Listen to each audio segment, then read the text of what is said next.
Title: At a bookstore cafe, she claimed to be meeting a friend. When I walked over with her lover's wife, their book club turned into a scene no one expected.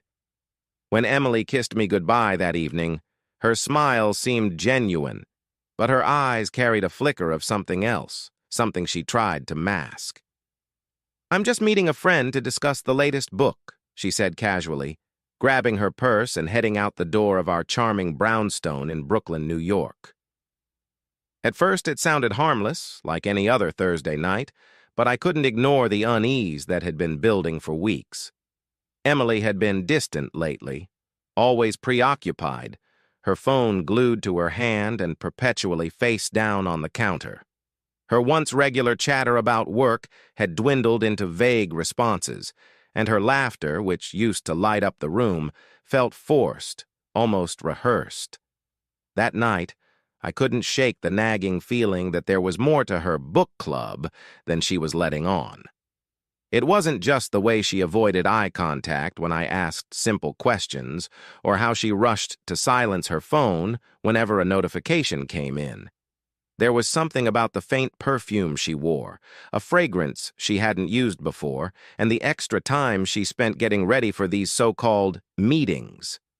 As she walked out the door, I glanced at the kitchen counter and noticed something small but striking: a bracelet. It was elegant, with a unique design, and I knew for certain it wasn't hers. That moment felt like the start of a thread unraveling, a thread I couldn't ignore. Something about Emily's story didn't add up, and deep down I knew I had to find out the truth. As I sat in the living room of our Brooklyn apartment watching the evening light fade behind the skyline, I couldn't shake the feeling that something was off with Emily. Over the past few months, I'd noticed subtle but undeniable changes in her behavior. It wasn't anything huge at first, just small shifts that made my stomach twist with unease. Her once open and easygoing nature had become guarded. She started taking secretive phone calls in another room, her voice lowering to a whisper every time someone called. At first, I brushed it off. She was busy with work, or maybe meeting friends I hadn't heard about.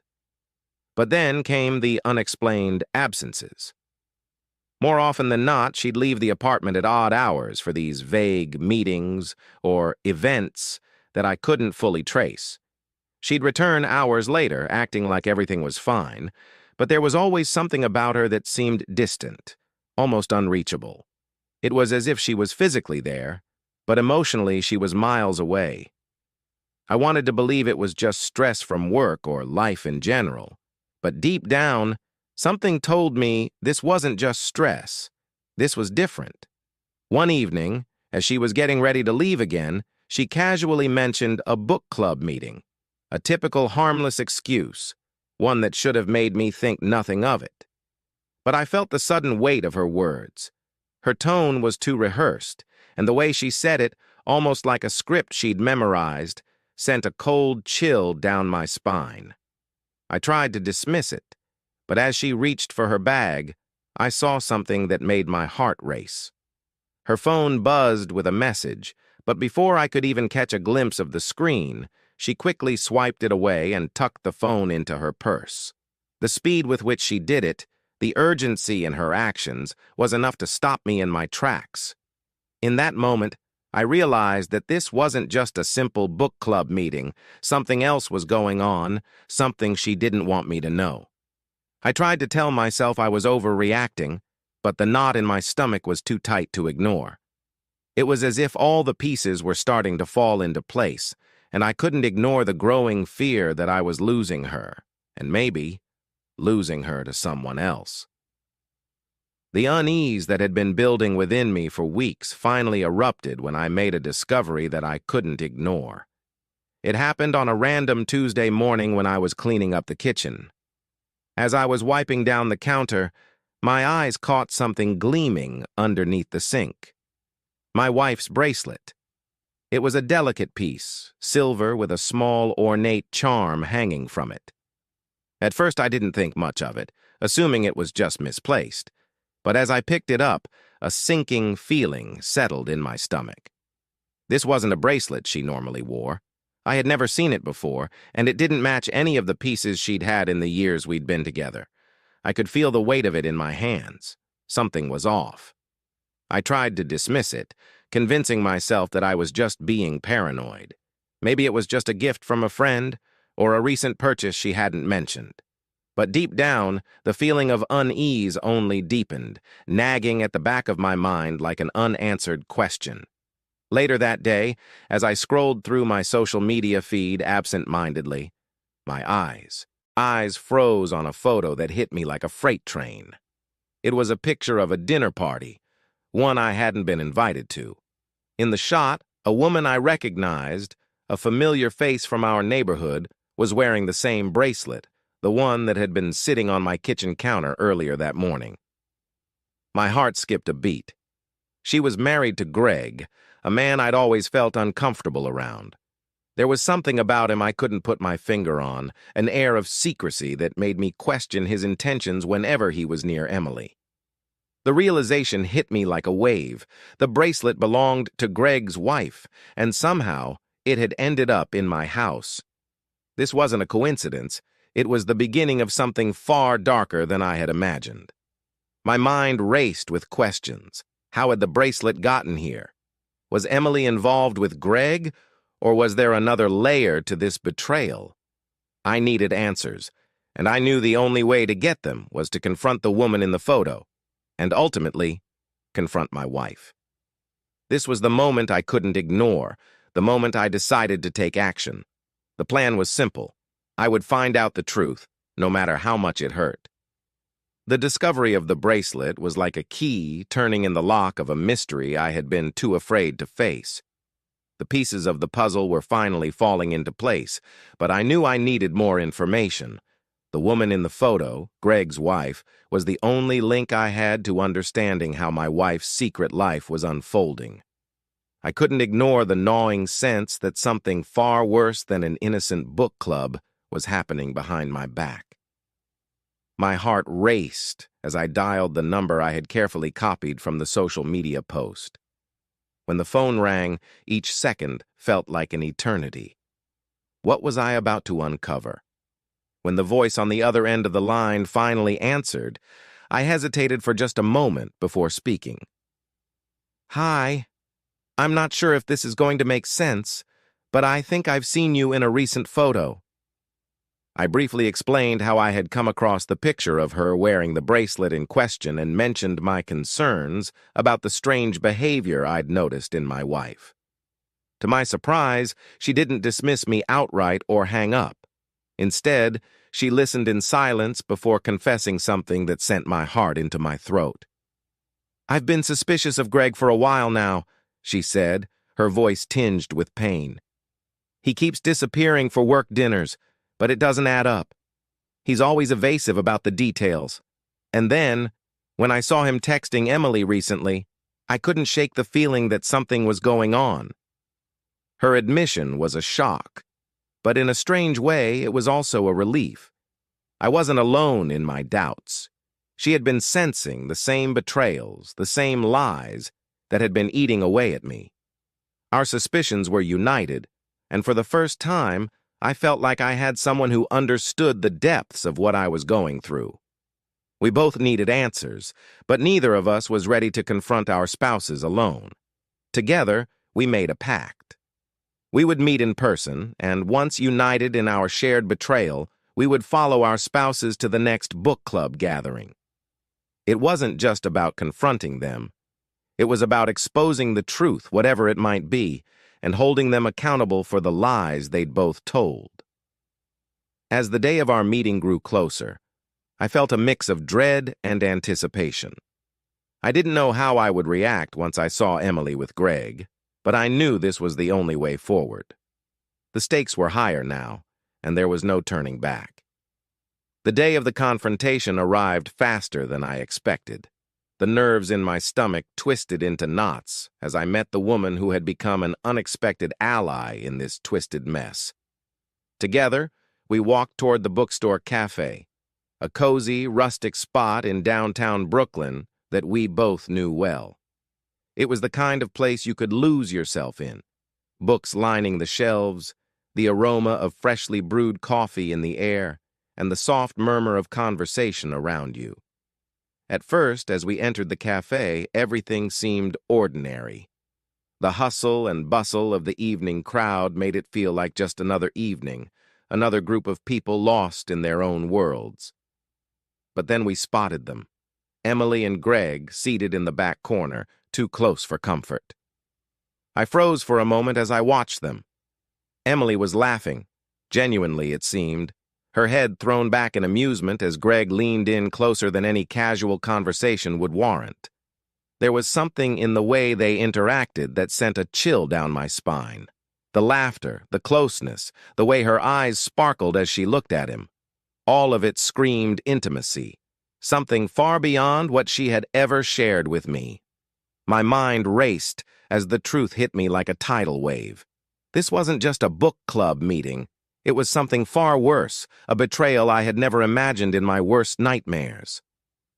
The woman beside me, Greg's wife, took a deep breath and made the first move. She walked up to their table without hesitation, and when they saw her approaching, their smiles faltered.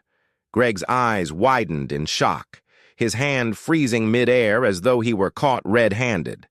He opened his mouth to say something, but before he could, she spoke, her voice trembling but firm. "Greg," she began, her tone sharp enough to cut through the tension in the room. "I know about you and Emily. Don't even try to deny it. I've seen the messages. I've heard enough to know that you've been lying to me for months."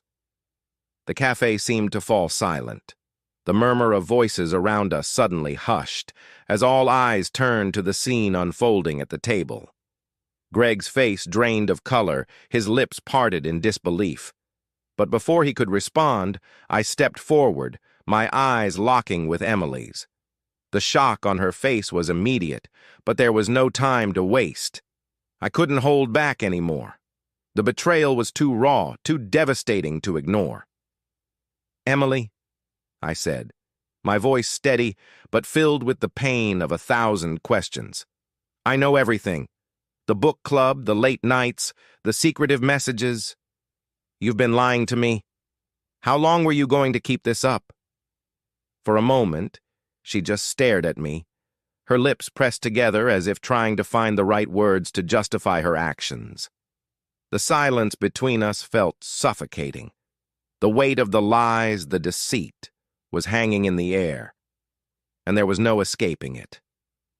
Finally, she spoke, but her words didn't hold the same warmth they once did. I didn't want to hurt you, but I don't know how else to explain it," she whispered, her voice cracking under the pressure. The confrontation, which had begun with a single step into the cafe, had quickly escalated into something neither of us had anticipated. But it wasn't just about catching them in the act. It was about reclaiming the truth, about understanding why the people we loved had turned their backs on us. Together, the two of us, united by the same betrayal, stared at the faces of our unfaithful spouses. No more lies, no more pretending. This was the reckoning. The tension in the cafe was palpable. The once bustling bookstore had transformed into an arena of raw emotions, with all eyes on the four of us. As the confrontation unfolded at the table, the quiet hum of conversation began to fade, replaced by the soft whispers of patrons who couldn't help but eavesdrop. It wasn't just a conversation. It had become a spectacle. Each word we spoke, each accusation thrown into the air, seemed to hang over the room, creating a thick, suffocating atmosphere. The murmurs among the cafe-goers grew louder, punctuated by stolen glances and the occasional gasp as they witnessed a betrayal unraveling in real time. Some pretended to look away, but it was impossible to ignore the scene in front of them. My heart pounded in my chest as I looked at Emily and Greg, their faces flushed with embarrassment and guilt. But what was even more painful was the awareness that we weren't alone anymore. Our private, painful moment had been turned into public humiliation. It was no longer just about confronting the lies we had lived with. It was about the shame that now soaked the air, turning our pain into something for everyone else to witness. People tried to act like they weren't watching, but their eyes were everywhere. I could hear them whispering behind their coffee cups, exchanging looks that only deepened the ache in my chest. My anger surged, but I knew we had come too far to stop now. The truth had to come out, even if it meant we were exposed. Just as I thought we'd reached the breaking point, the unexpected happened. A voice, calm yet heavy with authority, cut through the tension. A woman who had been sitting at the far end of the cafe stood up, her expression unwavering as she made her way toward us. She was older, her silver hair pulled back in a neat bun, and she had the air of someone who had seen more than her fair share of drama in public places. As she approached, I couldn't help but notice the way Greg stiffened, his eyes darting nervously. "I couldn't help but overhear," she said, her voice steady, but with an edge of concern. "But I think you're all missing something important here." The cafe fell silent as all eyes turned to her. My stomach dropped as I tried to read her, but she seemed oddly calm, even sympathetic. She locked eyes with Greg before continuing. "I don't know if you're aware," she said, her words cutting through the tension like a knife, "but I know exactly who you are, and I know exactly what you've been doing." I stared at her, confused, as Greg's face drained of color.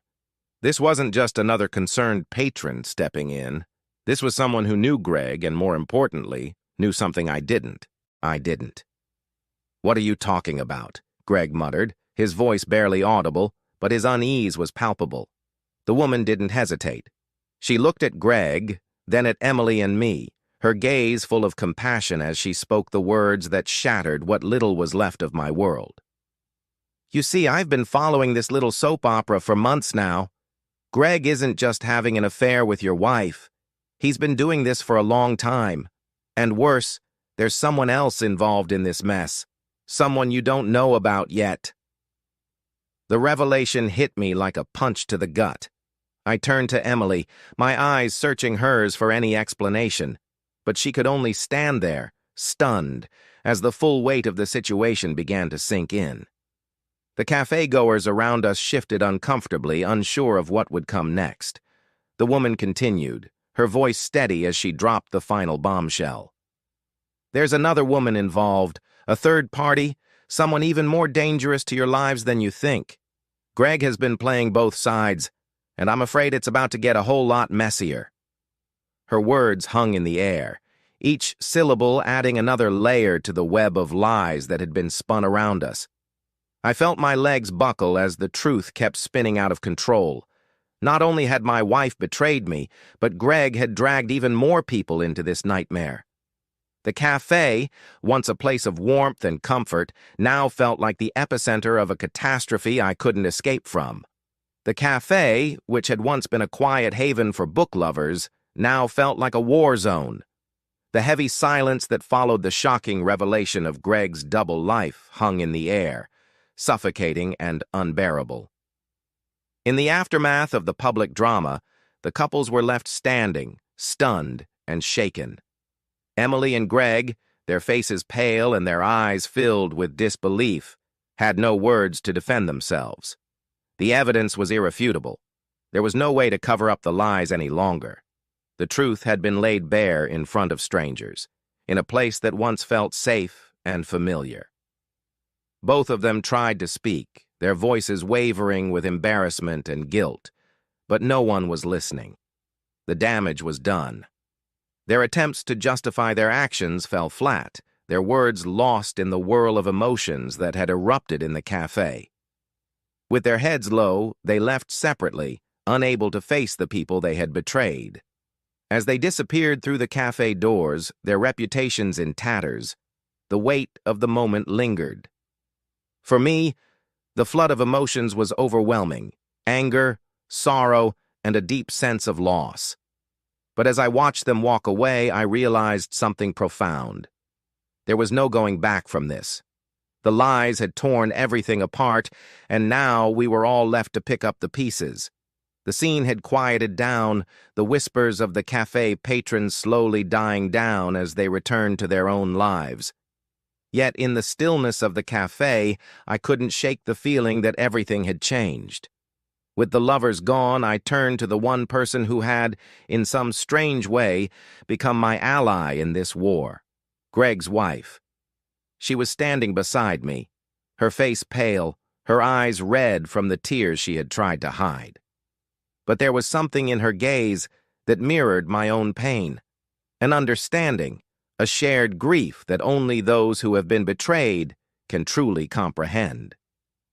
We both sat down at a nearby table, the silence between us at first heavy, but gradually a sense of connection formed. We were both victims in this twisted story, both crushed by the weight of the lies we had been fed.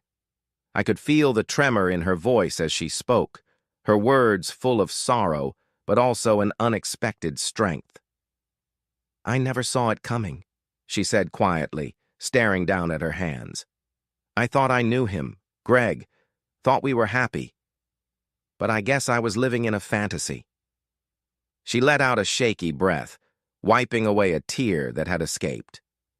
"And now, I don't even know who I am anymore." Her words hit me hard, and for a moment, I found myself at a loss for what to say. There was a deep ache in both of us, a shared pain that no one else could understand. Yet, as we sat together in that cafe, something shifted. I didn't feel as alone as I had just moments before. We were two strangers brought together by the same betrayal, two souls left broken but not defeated. "I don't have all the answers," I said after a long pause. "But I know I can't keep living like this.